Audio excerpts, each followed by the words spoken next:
저는 다윗의 열쇠를 섬기고 있는 김선교 성사라고 합니다. 오늘 함께 나눌 말씀, 본문 말씀 함께 같이 읽어보고 시작하도록 하겠습니다. 함께 마태복음 9장 12절 말씀인데요. 짧으니까 함께 읽어보도록 하겠습니다. 시작. 예수께서 들으시고 이르시되 건강한 자에게는 의사가 쓸데없고 병든 자에게라야 쓸데있느니라. 아멘. 세상과 우리와의 관계, 즉 사실 그리스도인에게 세상은 섬김의 대상이죠. 우리가 뭔가 같이 어떻게 협력하고 살아갈 이런 대상이라기보단 우리가 그들을 어떻게 섬겨야 할 것인가 라고 하는 것이 사실은 가장 중요한 관건인 것 같습니다. 근데 일단 우리가 섬기고 그들을 이제 서포트하고 세워주고 살리려면 일단 우리가 섬겨야 될 대상이 진단이 되어야 되거든요. 도움을 필요로 하지 않는 영역인데 우리가 도와주겠다고 하면 됐다 그러겠죠. 사람들이요, 안 궁금한데 알려주려 그러면 안 물어봤다 그러고요. 그다음에 뭔가를 해주려고 하는데 이제 뭐 이렇게 안 받고 싶으면은 안 궁금하고 안 물어봤다 이렇게 대답을 한단 말이죠. 필요 없어진단 말이죠. 결국 모든 건 그들의 니즈하고 우리가 주려는 것이 맞아 떨어져야 된다면 우리가 정확하게 세상을 진단할 수 있는 눈을 가져야 됩니다. 어떤 걸 섬겨줘야 되는 영역인지, 그리스도인은 무엇으로 세상을 섬길 수 있는지, 이것에 대해서 우리가 알아야 되는데, 사실은요 가끔 그리스도인들과 교회가 세상도 해줄 수 있는 거 있잖아요. 그냥 나라도 해주고 정부도 해줄 수 있는 것들로 세상을 섬기려고 하는데, 사실 그런 건 어떤 회사나 정부가 더 잘해요.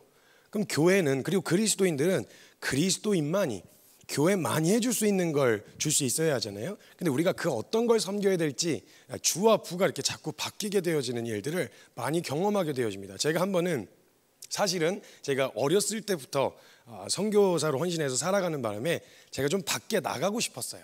선교단체가 아닌 밖에 나가서 제가 이제 좀 원하는 걸 즐기면서 이렇게 살고 싶었는데, 대놓고 그렇게 말씀은 못 드리고 제가 결국은 사람을 섬겨야 되지 않겠습니까? 세상을 섬겨야 되는데, 아버지 제가 나가서 세상을 좀 경험해봐야, 세상을 좀 배워야 그래야 섬길 수 있지 않겠습니까? 이렇게 뒤에다 본심을 숨겨놓고 좋은 말로 나이스하게 포장을 해서 이제 아버지께 말씀을 드렸어요. 그랬더니 이제 저희 아버지가 무슨 의도로 이야기하는지를 딱 캐치를 하시고 저한테 이렇게 이야기를 하시더라고요. 놀고 싶으면 그냥 놀고 싶다 해라. 그냥 놀고 싶으면 놀고 싶고 네가 하고 싶은 게 있어서 나가는 거라면 그렇다고 이야기해라. 그런데 만약 너가 진짜 세상을 섬기기 위해서 세상을 배워야 되겠다는 이야기가 만약 사실이라면, 세상에 나가서 세상을 배운다는 건 어불성설이다. 세상과 안에는요 거짓과 속임, 자기의 유익을 위해서, 자신의 이익을 위해서 속기도 하고 속이기도 하고 빼앗기도 하고 뺏기기도 하는 그런 세상입니다. 그렇기 때문에 그 현장에 가서 너가 세상이 무엇인지를 배우는 건 말이 안 된다. 거짓과 속임으로 가득한 세상 한복판에서 세상을 배울 수 없다. 네가 진짜 세상을 배우고 싶거들랑 세상을 창조하신 분에게 배워야 한다. 그분이 세상의 원래 모습이, 그리고 그들에게 무엇이 필요한지 가장 잘 아시는 분이시기 때문에 너가 어떤 걸 배워야 한다라고 하기 전에 말씀, 그분의 말씀에 정통하면, 그 말씀 가운데 깊이 나아가면 세상을 창조하신 분이 세상이 무엇인지를 너에게 가르쳐 주실 것이다 라고 이렇게 이야기를 하셨어요. 처음엔 못 알아들었었는데 그 말에 무슨 의미인지를 시간이 지날수록 깨닫게 되어지더라고요. 지금 요즘 대한민국만 놓고 봤을 때요, 우린 대한민국을 살아가는 그리스도인들이니까요, 이 나라가 지금 현재 괜찮냐, 대한민국 건강합니까? 라고 물어보면요, 아마 10명 중 9명 아니면 그 이상, 아니면 대부분이 전부 다 아니요, 대한민국은 건강하지 않습니다 라고 대답할 겁니다.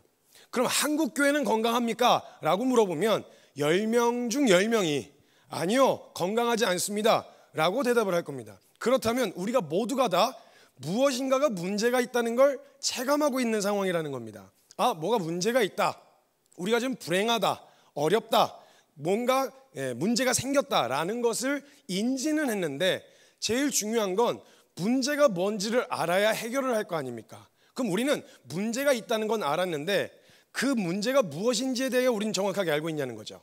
대한민국 안에 수많은 이슈들, 뉴스만 켜면 너무나도 흉흉한 소식들이 들려오고 있습니다. 전 세계에서 들려오는 소식들은 말할 것도 없고요, 대한민국 내부 안에서, 이 안에서만 일어나는 일들만 해도요 수많은 사건 사고들이 일어납니다. 이런 수만 가지의 문제들 앞에 놓여 있단 말이죠. 근데 이런 문제들 앞에 있을 때 그런 그래프와 통계를 보게 되어지면 사람들은요, 나 문제가 있어요, 나 뭔가 어떤 불행해요 라고 문제를 자각하게 됐을 땐요, 반드시 사람들은 불행의 이유를 찾으려고 합니다. 문제의 이유를 찾으려고 한단 말이죠. 근데 대부분 그렇게 찾는 이유들을 봤을 때 상황적으로 명확하게 뭔가 딱 떨어지는 불행의 이유를 찾으면 그것만 해결되면 될 텐데 라는 기대를 가지고 살 수 있고 그걸 해결해 보려고 할 텐데, 딱 떨어지는 결론이 안 날 때가 진짜 사람 환장합니다. 제가 한참 불면증에 시달렸을 때가 있었어요. 저는 진짜 좀 심했어서 최장 2주간 꼴딱 한숨도 못 잤던 시간들이 있었거든요.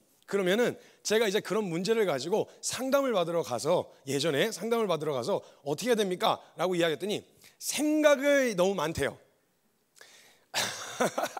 생각을 많이 하지 말래요. 그래서 그렇죠. 그러니까 그게 됐으면 제가 그렇게 했죠. 그러니까 그랬으면 그걸 아는데 그걸 어떻게 하는지 알았으면 제가 잘 잤죠. 그러니까 그걸 어떻게 하는 건데요. 저는 그러니까 그걸 해결할 원인을, 그러니까 원인, 근본적인 해결을 원하는 거잖아요. 근데 그런 표면적인 문제들에 대한 진단, 의미가 없다는 거예요. 환장하겠는 거죠. 그러니까 이런 상황들 가운데 여러분, 어떤 물건과 기계도 그래요. 뭔가 어떤 문제가 생겼을 때, 발생했어요. 화면이 안 나와요, 어떤 모니터가. 그러면 딱 떨어지게 콘센트를 꼽지 않았다. 아, 문제는 콘센트를 꼽지 않아서 전력이 공급되지 않았기 때문에 TV가 안 나오는 거구나, 이렇게 진단이 되면 꼽는다, 이거 하나면 되잖아요. 근데 꼽았는데도 안 돼. 그리고 뭐 이것저것 켜봤는데도 안 돼. 다른 기계를 꽂았는데 다른 건 돼. 얘만 안 돼. 그럼 뭐가 문제가 있다는 건데, 그 문제가 도대체 어디서부터 왔는지를 모르면요, 환장하겠는 거예요. 차라리 확실하게 알면, 아, 이건 내 힘으로 해결할 수 없는 거구나, 맡겨야 되겠다. 아, 이건 내 힘으로 할 수 있겠구나, 내가 해결해 보면 되겠다. 진단이 나오잖아요. 그런 문제들을 직면했을 때. 근데 이게 안 되는 게 죽겠는 거거든요. 여러분, 세대 갈등은 왜 있는 걸까요? 수많은 전문가들이 진단을 내리는데 그거 왜 해결 안 되는 걸까요? 저출산 문제, 남녀 갈등, 이거 왜 해결 안 되는 걸까요? 문제인 줄은 알아요. 문제가 뭔지는 알았어요. 그래서 그거 어떻게 해야 되는 걸까요? 그럼 경제 문제는 어떻게 해야 되는 걸까요?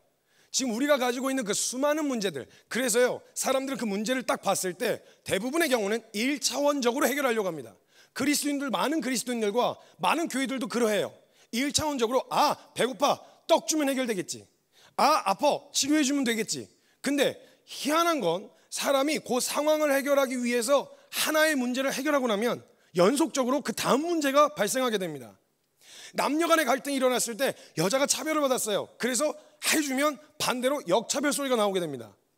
그러면 세대 갈등도 청년을 위한 초점을 맞춰서 정책을 발표했더니 기존에 있었던 기성세대 안에서 문제가 발생하게 되어집니다. 이걸 하나 해결하면 이게 터지고, 저거 하나 해결하면 저게 터지는 거예요. 그럼 이 모든 문제들, 수많은 사건 사고들의 문제를 사람들은 그 불행과 아픔과 어려움의 원인을 찾고 싶거든요. 이럴 때요, 사람들이 제일 많이 하는 방법이 원망의 대상을 설정해 주는 거예요. 저것 때문에 그래, 너 이것 때문에 그래, 너 어려운 거 남자 때문에 그래, 너 어려운 거 여자 때문에 그래, 너 어려운 거 정부 때문에 그래, 너 어려운 거 교회 때문에 그래, 너 어려운 거 이런 상황 때문에 그래, 너 돈이 없어서 그래, 너 부모 잘못 만나서 그래. 이렇게 1차원적으로 원망의 대상을 쏟아내, 원망의 대상을 설정해 준단 말이죠. 근데 문제는 그거를 그게 문제였구나라는 걸 깨닫고 죽자고 달려왔어요. 죽자고 달려와서 그게 해결책인 줄 알고 달려왔는데, 문제는 그걸 딱 얻었는데 이게 아니었던 거예요. 그럼 달려온 만큼 허망해지는 거거든요. 여러분, 많은 사람들이 돈이 없는 걸로 불편해합니다. 예, 불편해요. 불편해요. 그리고 심지어 그걸로 여러 가지 상황이 맞물리면서 불행을 겪기도 해요. 아픈데 병원을 못 간다든지, 아니면 빚에 쫓겨서 그 부담과 압박 때문에 자살을 선택한다든지, 수많은 문제들이 사회적 이슈로 존재합니다. 그런데 그럼 돈이 있으면 해결돼야 되잖아요. 돈만 있으면 사람 행복해야 되잖아요. 내 불행의 이유가 돈이 없어서라고 생각했으니까 돈만 주면 그럼 되는 거 아니겠어요? 그럼 돈이 있어서 생기고 나면 그럼 이제 우리 문제는 다 해결될 수 있을까? 이 질문 앞에 또 서봐야 되는 거예요. 그래서 1차원적으로 생각하면 돈이 없어, 그래서 지금 불편해, 어려움을 갖고 있어. 좋아, 난 돈을 가져야 돼. 그래서 달렸어요. 돈을 갖기 위해 달렸어요. 근데 도대체가 목적도 목표도 완수될 수가 없는, 결승 지점이 없는 완주를 하는 거예요. 그럼 돈은 얼마나 있어야 만족할 수 있는데요? 돈은 얼마나 있어야 그 불행에서부터 벗어나고 행복을 누릴 수 있냐고요. 예, 편해지는 거 사실입니다. 솔직하게 말씀드릴까요? 저도 돈 없는 거 불편합니다. 왜 하고 싶은 거 못하고 당장 이거 했으면 해결했으면 좋겠는데 안 될 때가 많거든요. 그럼 얼마나 가져야 난 만족할 수 있을까요? 여러분 1950년대부터 지금 현재까지 대한민국의 경제 성장률과 그래프를 보면 이건 기적이라고밖에 설명이 안 됩니다. 그러면 지금 우리는 그때 1950년대를 경험하지 않은 세대는 빼고 그때 태어나서 그 시기를 겪어왔었던 그 세대에게 물어봤을 때, 자, 그때부터 지금까지 경제 성장률이 500배 성장했습니다. 대한민국이. 그러면 500배 성장해서 이제는 먹을 걸로 고민하지 않아도 돼. 정부의 지원을 받을 수 있는 혜택과 기능들이 많아졌어요. 그러면 500배 행복해져야 되는 거 아닙니까? 돈이 불행에서부터 벗어나고 행복과 비례할 수 있는 기준이라면 우리가 500배 행복해야 되는 거 아니에요? 그럼 500배 행복하십니까? 라고 물었을 때 통계로 나와 있어요. 130여 개의 국가 중에 행복지수가 57위입니다. 그리고 노인 자살률, 그때를 경험하셨던 분들이라는 거예요. 노인 자살률이 어마어마합니다. 그리고 OECD 국가 중에서는 밑에서 꼴찌에서 네 번째입니다. 행복지수가. 그럼 일단 통계적으로 나왔어요.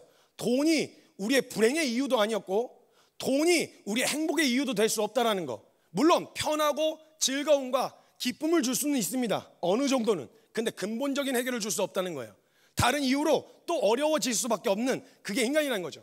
이게 사회적으로 모든 사람들이, 머리 좋다는 사람, 뛰어난 사람들이 모든 정부와 정부 정책을 발표하면서 어떻게든 이 문제를 해결해 보기 위해서, 터지는 수많은 이슈들과 문제들을 해결해 보기 위해서 머리를 맞대고 정책들을 발표했습니다. 그렇게 전 인류의 역사가 흘러오고 있었어요. 이것만 해결되면 되겠지, 저것만 해결되면 되겠지, 이것만 있으면 되겠지, 저것만 있으면 되겠지 하고 지금까지 달려왔어요. 그 역사의 결과가 어떻든가요? 해결됐던가요? 근데 이 역사를 마치 다 꿰고 있었던 것처럼 성경이 진단을 해주는 거예요. 그 역사를 보면요, 로마서 1장에 보면 하나님께서 그들의 마음에 상실한 마음대로 더러움에 그냥 내버려 두셨대. 그 정욕대로 내버려 두셨다, 이렇게 이야기하는 표현들이 있어요. 그러니까 마치 이런 거예요. 해도 안 되는데 굳이 하겠다는 거예요. 그러면 해봐. 아니 뭐 안 된다고 이야기를 하는데도 해봐야 되겠다면 해봐. 가져가 봐. 네 시간과 인생과 열정과 에너지를 다 쏟아서 가봐. 가서 그 끝에 뭘 얻게 되어진지 한번 봐봐. 마치 이렇게 내어놓으시는 것만 같아요. 그렇게 한껏 달려와서 아마 지금까지의 역사로 봤을 때요, 아마 지금 인간이 해볼 수 있는 모든 시도들, 거의 대부분의 시도들을 다 해오는 시간대인 것 같아요. 지금 역사적으로 봤을 때.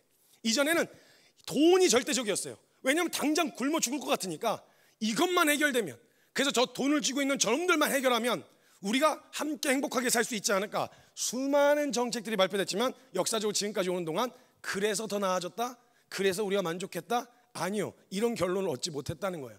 여기까지 왔을 때요, 지금 이 시점까지 왔을 때 진짜 한 가지 확실하게 결론 내려질 수 있는, 깨닫게 되어진 건 뭐냐, 상황이 문제가 아니었구나. 이거 돈이 없어서가 아니었구나. 내가 다른 어떤 어려움, 문제들 때문에 그랬던 게 아니었구나. 내가 문제였구나. 이 무적행 같은 욕심이 어떤 걸 갖다 집어넣어도 만족할 수가 없는, 내가 존재적으로 병이 들었구나 라는 것을 직면할 수밖에 없는 시대까지 오게 되어졌다는 거예요. 그걸 다 해결하고도, 그걸 다 문제가 해결되어지고 나서도 깨닫게 되어지는 게 그거였다는 거예요. 근데 저는 이게 역사적으로 이렇게까지 왔으니까 이제 진짜 절망 아니냐라고 이야기할 수 있는데, 저는 지금이야말로 교회가, 교회만이 해줄 수 있는, 교회만이 줄 수 있는, 교회만이, 그리스도인만이 던져줄 수 있는 가장 중요한 메시지가 들려질 수 있는 상태까지 왔다고 생각해요. 우리의 근본적인 문제, 예전에는 상황 때문에, 돈 때문이라고 이야기할 수 있었어요. 근데 이제는 그것도 아니야. 그럼 이제 사람들은 나 왜 그런 거예요? 나 이제 진짜 도무지 모르겠네. 나 어떻게 해야 되는 거예요? 나 이게 해결책인 줄 알고 달려왔는데 이거 아니었어요. 나 어떻게 해야 돼요? 물으러 이제 근본적으로 존재적인 문제를 직면하고 내가 병들었구나라는 걸 깨닫고 오게 되어지는 날. 사람들이 예전에는 교회에 올 때 여러 가지 관심과 목적을 가지고 올 수 있었어요. 사람들과의 커뮤니티, 뭐 이런 것들, 저런 것들, 인맥, 뭐 이런 즐거움, 여러 가지. 근데 이제는 여러분, 사람들이 그냥은 교회를 안 찾는 거예요. 도저히 어떤 걸로도 해결할 수 없는 내 본질적인, 근본적인 내 존재의 문제를 직면하고 이제는 교회 앞에 와서 이렇게 물을 날이 올 거라는 거예요. 나 다른 거 필요해서 온 게 아니라 나 왜 이러는 거예요? 나 왜 이러는 거예요? 나 이게 해결이 안 돼요. 돈이 있는데도 해결이 안 돼요. 상황 괜찮아졌는데도 해결이 안 돼요. 나 다른 건 모르겠고, 나 당신들이 얘기하는 예수 이야기 좀 들어봅시다. 나 다른 건 모르겠어요. 나 다른 거 관심 없어. 여기서 돈 많이 벌 생각도 없고 다른 거 없어. 나 여기서 예수 이야기 좀 들어봅시다. 근본적인 문제를 가지고 그 근본적인 문제를 해결해 줄 수 있는 분이 예수님인가? 라는 질문을 가지고 교회에 오는 날이 이제 오기 시작할 거라는 거예요. 그렇다면 우리가 생각하는 교회의 위기 아니요, 교회가 흥왕할 때, 이럴 때가 전성기가 아니라 사람들이 교회를 찾되 그들이 믿고 있는 예수님이 궁금해서 찾아오게 되어지는 날, 전 이게 진정한 교회의 전성기라고 믿어요. 그렇게 봤을 때 지금 사람들이 전부 다 한국교회 위기라고 말하고 있지만 아니요, 저는 지금이, 이때야말로 교회의 전성기가 펼쳐질 거라고 믿어요. 사람들이 진짜 예수가 궁금해서 오는 날, 그때 교회는 예수가 누구인지를 이야기할, 다른 거 말고 다른 건 세상이 더 잘 줘요. 근데 진짜 이 근본적인 문제를 해결하기 위해서 교회를 두드리게 되는 그런 날이 이제 오게 되어지는 이 상황 앞에 놓여져 있다는 거예요. 병든 자에게라야 의사가 필요하다. 병든 자들이 스스로 병들었음을 깨닫고 의사를 찾으려고 두드려서 혹시 예수인가, 그 근본적인 해결이 예수인가 싶어서 교회 문을 두드리는 날이 이제 펼쳐질 거라는 거예요. 그럼 교회가 준비해야 될 건 딱 하나입니다. 그들에게 우리의 소망의 이유를 들려줘야 합니다. 예수 그리스도, 너의 불행의 이유가 뭔지 알아? 다른 걸로도 안 되지. 우리의 불행의 이유는 예수 못 만나서였어.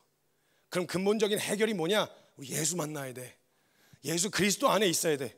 그래서 예수 그리스도를 더 선명하게 외칠 수 있는 그날이, 교회의 전성기가 이제 곧 펼쳐질 예정입니다. 우리 그리스도인들은 세상을 섬기기 위해서 한 가지 결정해야 되는 건 다른 게 아니라 정확하게 그들에게 교회만이 줄 수 있는 예수 그리스도를 더 선명하게, 더 분명하게, 더 정확하게 함께 외칠 수 있어야 된다고 저는 확신합니다. 우리 모든 교회가 함께 찾으러 오는 모든 소망 없는 죄인들에게, 소망을 찾기 위해 나온 영혼들에게 소망이 되신 예수 그리스도를 담대하게 선포할 수 있는 교회로 함께 서실 수 있었으면 좋겠습니다.